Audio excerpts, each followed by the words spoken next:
Et si son silence n'était pas ce que vous croyez? Vous avez lâché prise, et maintenant, elle aussi. Elle vous oublie ou elle doute en silence. Pendant que vous vous demandez si vous avez bien fait, elle se demande ce qu'elle vient de perdre.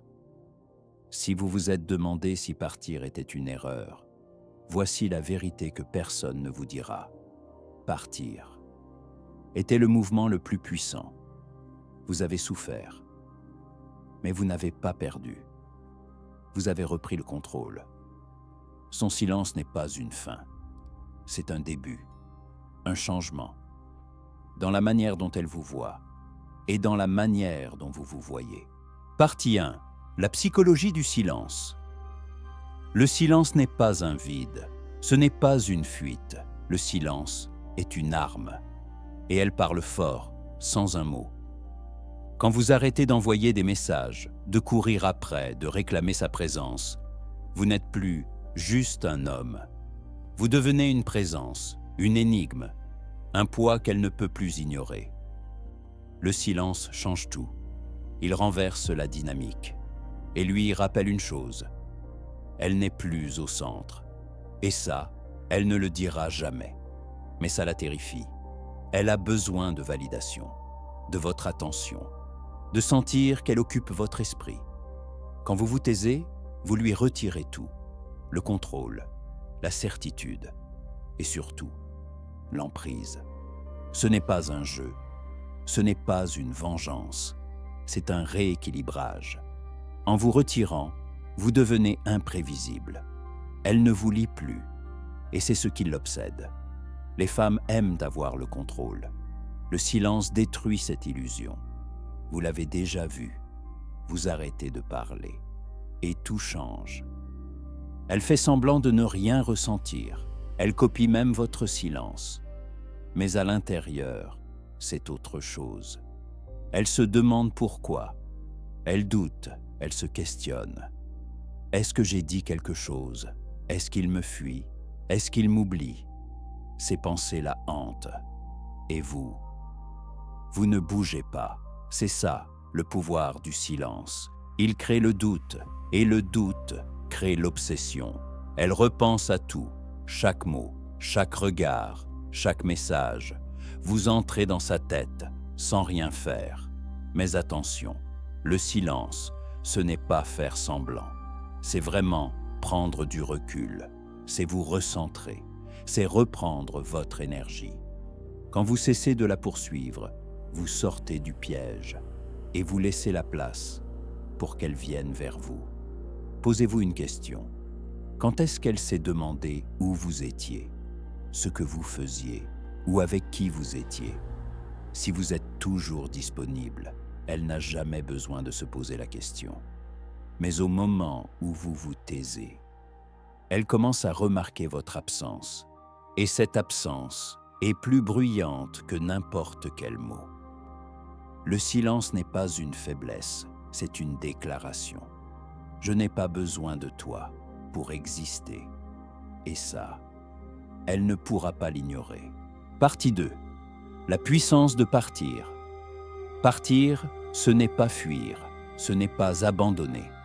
C'est choisir le calme. C'est choisir vous plutôt que le chaos. C'est dire droit et ferme. Je mérite mieux que ça. La plupart des hommes ne partent pas. Ils ont peur. Peur de la perdre. Peur d'être seul. Peur de ce qui se passera après. Mais partir, ce n'est pas la fin. C'est le début. Le début de votre liberté. Le début de votre force. Quand vous partez sans vous retourner, vous envoyez un message qu'elle ne peut pas ignorer. Je ne supplie pas. Je ne reste pas là où je ne suis pas respecté. Et ce message, ce n'est pas pour elle. C'est pour vous. C'est une reconquête de votre valeur, de votre énergie, de votre dignité. Voici ce qu'on ne vous dit jamais. Beaucoup de femmes s'attendent à ce que vous restiez, quoi qu'elles fassent, quoi qu'elles disent. Elles s'attendent à ce que vous acceptiez le mépris, les jeux, le silence, l'irrespect. Elles s'attendent à ce que vous prouviez votre valeur. encore et encore. Mais lorsque vous partez, vous brisez l'attente, vous brisez le schéma et vous inversez toute la dynamique. Partir. Ce n'est pas un test pour elle, c'est un test pour vous, un test de solidité, de maîtrise, de confiance. Rester, c'est facile. Espérer qu'elle change, c'est confortable. Mais partir, c'est ce qui sépare les faibles des puissants. Quand vous partez, vous créez un vide. Et dans ce vide, elle ressent votre absence. Elle commence à comprendre ce qu'elle perd, ce qu'elle a pris pour acquis, et ce qu'elle ne retrouvera peut-être jamais. Ce n'est pas de la manipulation, c'est la réalité. Personne ne valorise ce qui est toujours là. On valorise ce qu'on risque de perdre. Vous croyez peut-être que partir, c'est la perdre pour toujours. Mais parfois, c'est le seul moyen pour qu'elle vous voie vraiment. Quand vous ne courez plus, quand vous ne quémandez plus, vous devenez l'homme qu'on regrette, l'homme qu'elle ne peut plus ignorer. Mais attention, vous ne pouvez pas faire semblant. Partir ne fonctionne que si vous êtes sincère. Si vous partez mais continuez à regarder derrière vous, elle le sentira. Elle saura que vous attendez qu'elle vous rappelle. Mais si vous partez avec calme, avec force et sans retour, vous reprenez le pouvoir. Vous reprenez le contrôle de l'histoire. Posez-vous une question simple. Combien de fois êtes-vous resté dans une situation qui ne vous servait plus? Combien de fois avez-vous accepté moins que ce que vous méritez? Partir, c'est dire « stop », c'est dire « je me choisis ». Ce n'est pas contre elle, c'est pour vous. C'est la preuve que vous êtes capable de laisser partir ce qui ne vous élève pas. C'est choisir la paix plutôt que la douleur. C'est sortir du jeu plutôt que d'y perdre votre âme. Partir, sans regarder en arrière, c'est un acte de respect pour vous-même. C'est le moment où vous cessez de chercher son approbation et commencez à chercher la vôtre. C'est le moment où vous comprenez. Votre valeur ne vient pas d'elle. Elle vient de vous. Et ça, c'est une puissance qu'on ne peut jamais vous retirer. Partie 3. Pourquoi elle vous imite quand vous vous retirez? Elle ne reste pas là, insensible. Elle vous imite, elle se tait, elle vous reflète. Mais ce n'est pas de l'indifférence. C'est une réponse calculée, une stratégie, une défense et parfois une peur. Les femmes sont des joueuses d'échecs émotionnels et l'imitation est l'un de leurs meilleurs coups. Quand vous êtes toujours là, toujours disponible, toujours présent, elle sait exactement où vous êtes. Elle sait qu'elle vous tient. Mais quand vous vous taisez, vous lui retirez ce pouvoir. Vous la plongez dans l'incertitude. Et cette incertitude la pousse à réagir. Son silence, ce n'est pas du détachement, c'est un test. Elle veut voir si vous êtes sérieux ou si vous jouez un rôle. Elle bluffe. Elle espère que vous allez craquer, que vous ferez le premier pas. Et beaucoup d'hommes tombent dans le piège. Ils pensent, elle s'en fiche, je dois lui écrire. Et c'est exactement ce qu'elle attend. Le jour où vous brisez le silence, vous lui rendez le pouvoir. Vous lui montrez qu'elle vous contrôle. Mais si vous tenez bon, si vous ne craquez pas, vous la poussez dans une position qu'elle déteste, la vulnérabilité. En surface, elle vous imite, mais dans sa tête, c'est une autre histoire. Elle pense à vous, elle doute, elle se demande « Pourquoi il ne m'écrit pas? Est-ce que j'ai été trop loin? Est-ce qu'il m'oublie déjà ?» Et plus vous vous taisez, plus elle se torture. Le silence crée un vide, et la nature déteste le vide. Alors elle remplit ce silence avec ses peurs, ses doutes, ses fantasmes.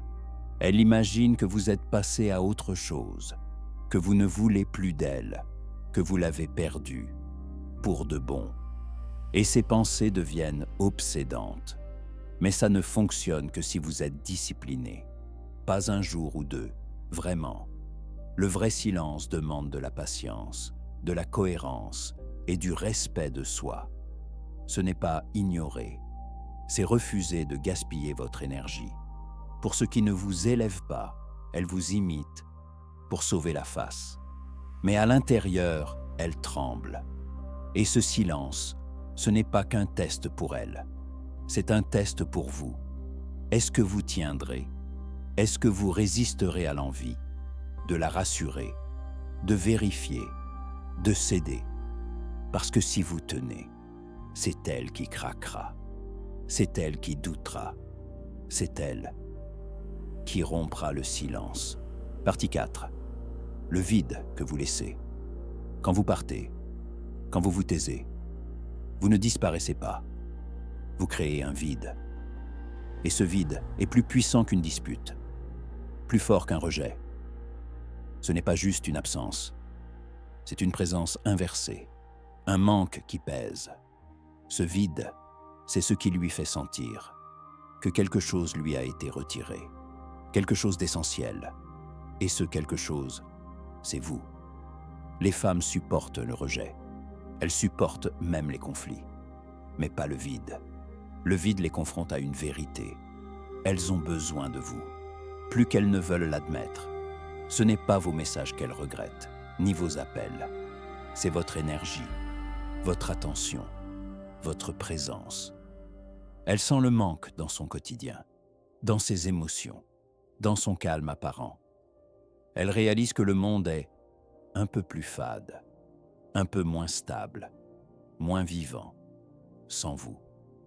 Et ce qui rend ce vide si puissant, c'est que vous n'avez rien à faire. Pas besoin de supplier, ni de prouver quoi que ce soit. Le vide fait le travail, à votre place. Mais attention, ce n'est pas de la manipulation, c'est du respect. Du respect pour vous-même. Votre présence est un cadeau, pas un dû. Partir, ce n'est pas la punir, c'est vous prioriser.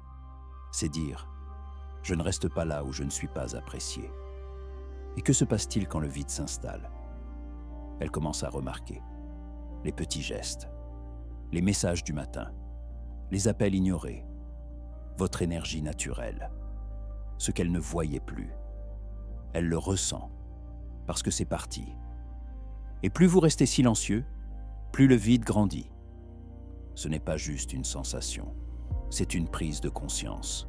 Vous n'étiez pas un mec de plus. Vous étiez celui qui comptait, celui qui la faisait se sentir vue, désirée, valorisée. Et maintenant, elle ne sait plus si elle retrouvera ça. Le but n'est pas qu'elle vous regrette, c'est qu'elle vous reconnaisse, qu'elle voie votre valeur, votre singularité et votre absence comme une vérité. Mais ce vide n'est pas que pour elle, il est aussi pour vous, un rappel que vous n'avez pas besoin d'elle pour exister, que votre valeur ne dépend de personne, que vous êtes un homme entier, même seul. Alors créez ce vide et ne vous retournez pas, laissez-la sentir le poids de votre absence, car dans cette absence, elle trouvera la vérité. Et cette vérité, c'est que vous n'étiez pas une option. Vous étiez le seul. Et maintenant, elle le sait. Partie 5. L'overthinking, sa lutte silencieuse.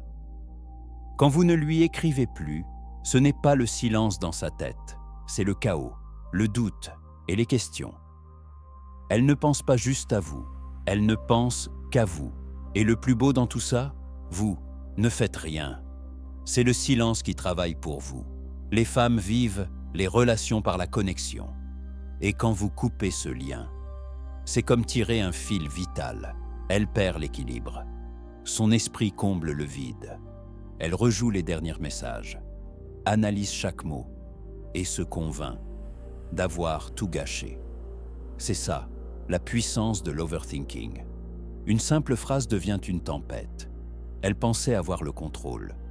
Et maintenant, elle se demande si elle l'a jamais eu. Est-ce que je l'ai repoussé? Il voit quelqu'un? Et s'il m'avait déjà oublié?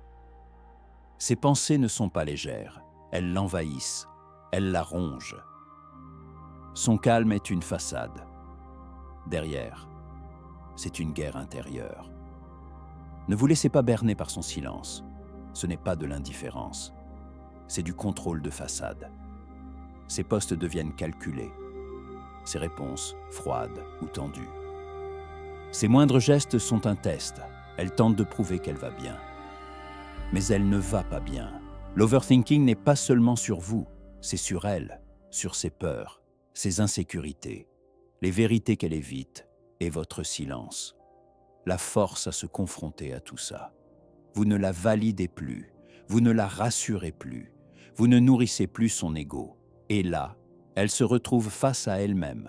Mais attention, son overthinking n'est pas une faiblesse, c'est un signal. Elle commence à réévaluer votre valeur, elle ne voit plus un homme à ses pieds. Elle voit l'homme qui occupe ses pensées, l'homme qui la fait douter, l'homme qui ne supplie pas.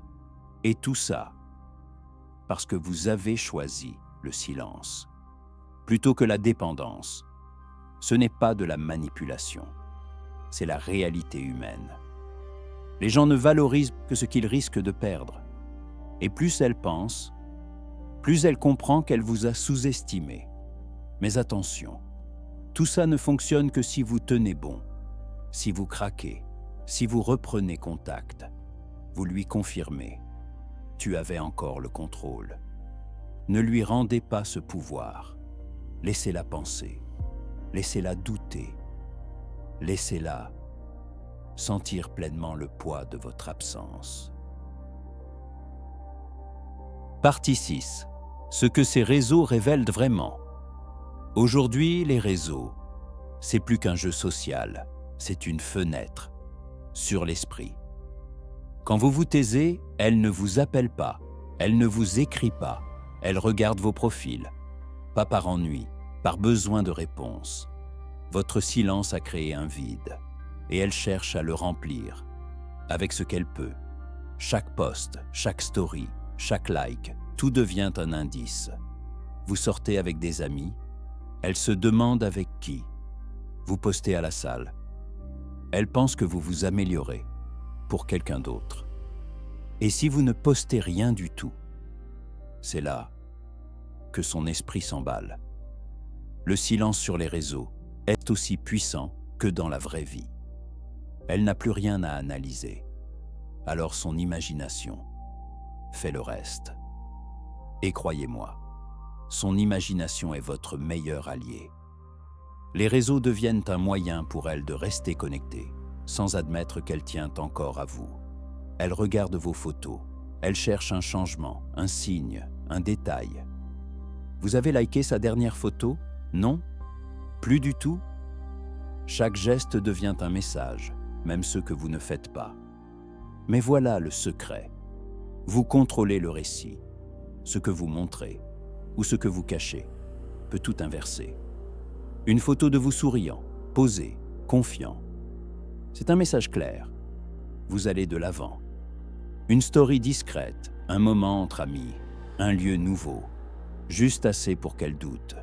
Mais attention, vous ne le faites pas pour elle, vous le faites pour vous. Et parfois, le plus puissant, c'est de ne rien poster du tout.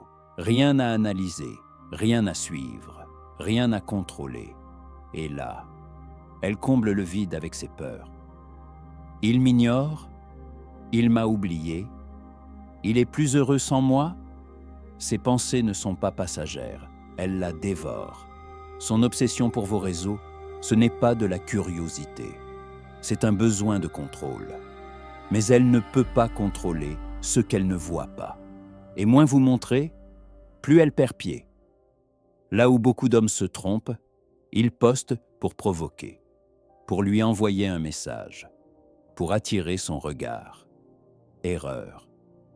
Les réseaux ne sont pas pour elle, ils sont pour vous rappeler que vous avancez, que vous êtes entier, sans validation, sans attention. Postez si c'est sincère, pas pour attirer. Et souvenez-vous, le plus grand pouvoir, ce n'est pas ce que vous montrez, c'est ce que vous retenez. Laissez-la observer, laissez-la suranalyser, Laissez-la se demander. Car plus elle se pose de questions, plus elle réalise ce qu'elle a perdu. Et quand elle comprendra, vous serez déjà ailleurs, à vivre une vie qu'elle croyait indispensable à ses côtés, mais que vous avez choisie sans elle. Partie 7. L'ego face au rejet. Le rejet, c'est ce que son ego ne supporte pas. Elle vit dans un monde où la validation est permanente. Like, compliments, messages d'hommes en attente. Mais quand vous partez, quand vous vous taisez, vous créez quelque chose qu'elle n'avait pas vu venir, un vide. Là où son ego régnait. Et ce vide, ce n'est pas juste un manque, c'est une blessure pour son orgueil. Elle est habituée à être poursuivie, à garder le contrôle, à choisir quand elle donne et quand elle disparaît. Mais votre silence brise tout ça. Il l'oblige à voir la vérité. Elle n'a pas le pouvoir qu'elle croyait avoir. Et cette vérité lui fait plus mal que n'importe quelle parole. Le rejet n'abîme pas seulement son ego, c'est un miroir de ses insécurités, de ses doutes, de ce qu'elle cache sous son masque. Elle commence à se demander « Pourquoi il ne m'écrit plus ? J'ai fait une erreur ? Il est déjà passé à autre chose ?» Ces questions ne partent pas, elles tournent en boucle. Et plus vous vous taisez, plus elles prennent de la place. Ce qu'on ne vous dit jamais. Les femmes ont besoin de certitude, même celles qui jouent de l'indifférence, même celles qui fuient. Elles ont besoin de savoir qu'elles sont désirées, qu'elles sont nécessaires. Mais quand vous partez, vous lui retirez cette certitude et à sa place, vous laissez un doute. Pas un petit doute, un doute qui touche son identité. Elle commence à douter d'elle-même, de ses choix, de son comportement. Elle se demande « Est-ce que je l'ai sous-estimé ? Est-ce qu'il est plus fort que je pensais ?» Et ce doute la ronge. Mais c'est là que le rejet devient puissant. Pour la première fois, ce n'est plus vous qui courez, c'est elle qui cherche des réponses. Elle veut savoir où elle a échoué, et en cherchant, elle s'attache, elle s'implique, elle s'expose. Votre silence, ce n'est pas juste un rejet, c'est un refus. Le refus de jouer à son jeu, le refus d'être un homme de plus. C'est dire « Je suis différent. Je ne suis pas là pour flatter ton ego. Je suis là pour du vrai. Et si tu ne peux pas me le donner, je partirai le trouver ailleurs. » Cette déclaration, elle la ressent, elle la garde, et elle s'en souviendra. Mais ce pouvoir n'existe que si c'est sincère. Si vous partez pour la provoquer, elle le verra. Si votre silence est une stratégie, elle le sentira. Le vrai rejet, c'est le respect de soi. C'est savoir ce que vous valez et refuser d'accepter moins. Quand vous partez sans vous retourner, vous ne faites pas qu'un choix envers elle. Vous faites un engagement envers vous-même.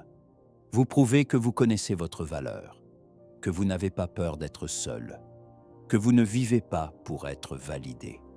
Et ça, c'est la vraie puissance. Partie 8. L'effet de rareté. Les gens valorisent ce qui est rare. C'est simple. Et c'est vrai. En amour aussi. Plus vous êtes disponible, plus vous êtes prévisible. Et plus, elle vous dévalorise. Mais quand vous vous retirez, quand vous vous taisez, vous créez de la rareté. Et la rareté, c'est l'un des leviers les plus puissants du cerveau humain. Pensez-y. Quand quelque chose devient difficile à obtenir, on commence à y penser. On commence à le désirer.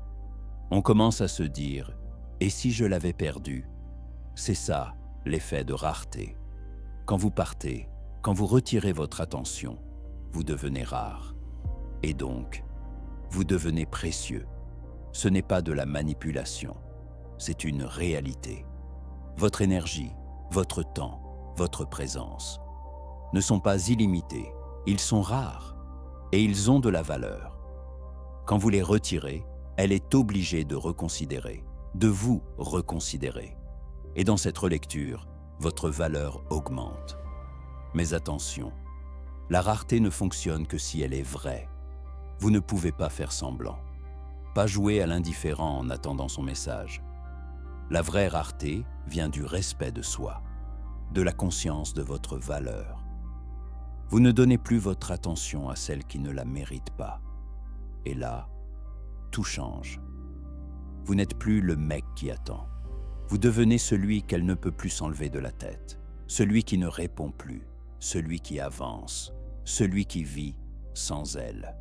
Et le plus fort dans tout ça, elle ne sait même pas pourquoi elle est plus attirée, pourquoi elle vérifie vos stories, pourquoi elle analyse chaque mot. Mais au fond, elle sait. Elle sent que votre absence a créé un manque, un vide qu'elle n'avait jamais imaginé. Mais l'effet de rareté n'est pas pour elle, il est pour vous. C'est vous rappeler que vous ne vous donnez plus là où vous n'êtes pas reconnu, que vos priorités, votre paix, votre temps passent avant tout.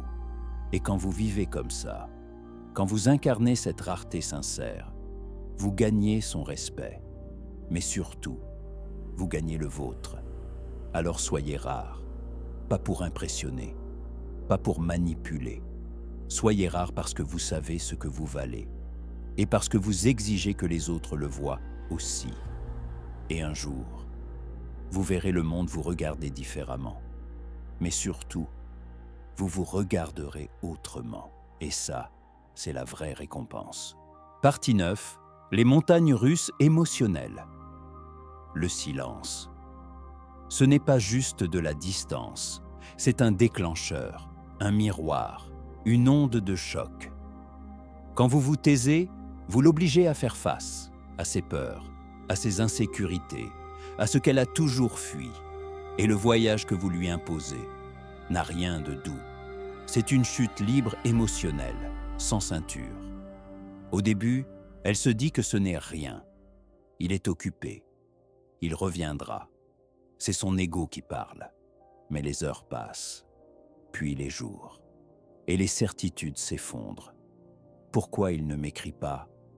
Est-ce qu'il m'oublie? Il en a fini avec moi? Ces questions ne partent pas. Elles se multiplient et deviennent plus bruyantes. L'indifférence se transforme en curiosité. Elle regarde son téléphone. Encore et encore. Mais rien. Pas de message. La curiosité devient frustration. Pourquoi il ne me court pas après? Qu'est-ce qu'il croit, celui-là? Mais sous la colère, il y a autre chose, le doute, et ce doute est votre plus grand allié. Il devient obsession, elle repense à tout, chaque message, chaque mot, chaque geste. Elle cherche une réponse au silence. Puis, le doute devient peur. Peur de vous avoir perdu. Peur que vous soyez passé à autre chose. Peur d'avoir tout gâché. Et après la peur, vient le regret. Elle voit ses erreurs, ses négligences, les moments où elle vous a pris pour acquis. Et dans ce regret, elle commence à vous voir pour ce que vous êtes vraiment. Pas un mec qui écrivait, pas une option, mais l'homme qu'elle a laissé filer. Ce que vous déclenchez en elle, ce n'est pas juste un chaos, c'est une transformation. Et vous ne faites rien. C'est votre silence qui pilote tout. Chaque montée, chaque chute, chaque moment de confusion ou de lucidité. Mais attention, vous devez rester silencieux. Si vous parlez trop tôt, vous cassez le processus. Vous lui donnez une échappatoire, un prétexte pour fuir ce qu'elle est en train de ressentir. Ne la libérez pas. Laissez-la vivre chaque boucle, jusqu'au bout. Et quand elle arrive au terme du voyage, quand elle comprend que votre silence n'était pas de la faiblesse, mais de la force, quand elle comprend que votre absence n'était pas une punition, mais un choix, c'est là que tout bascule. Elle ne vous voit plus comme celui qu'elle a perdu. Elle vous voit comme celui dont elle a besoin. Partie 10. Ne jamais se retourner. Partir, ce n'est pas juste une décision, c'est un principe, un acte de respect pour vous-même. C'est dire au monde, je connais ma valeur et je ne l'échangerai pas. Mais le vrai pouvoir, ce n'est pas juste de partir, c'est de ne jamais se retourner. Regarder en arrière, c'est douter, c'est faiblir, c'est envoyer ce message « Je ne suis pas sûr, peut-être que j'ai eu tort ». Mais si vous partez avec confiance, sans hésitation, vous imposez un message clair « Je ne mendie pas, je ne supplie pas, je ne cède pas ». Et ce message change tout. Parce que si vous regardez en arrière, elle sent que vous espérez encore. Elle sent que vous attendez quelque chose. Et là, elle reprend le contrôle. Elle ne doute plus d'elle, elle doute de vous. Pourquoi il revient? Est-ce qu'il regrette? Il a encore besoin de moi? Et tout ce que vous aviez reconquis, vous le perdez. Mais si vous partez sans jamais vous retourner, vous ne récupérez pas juste votre pouvoir. Vous l'ancrez, vous le gravez. Vous montrez que votre bonheur ne dépend de personne, que votre valeur n'est validée par aucun regard, et que vous êtes un homme qui ne négocie pas sa dignité. Est-ce que ça fait mal? Oui. Laisser partir quelqu'un qu'on a aimé, c'est dur. Mais cette douleur passe, et ce que vous gagnez à la place reste. Car le jour où vous arrêtez de regarder derrière vous, c'est le jour où vous commencez à avancer. C'est là que tout s'ouvre.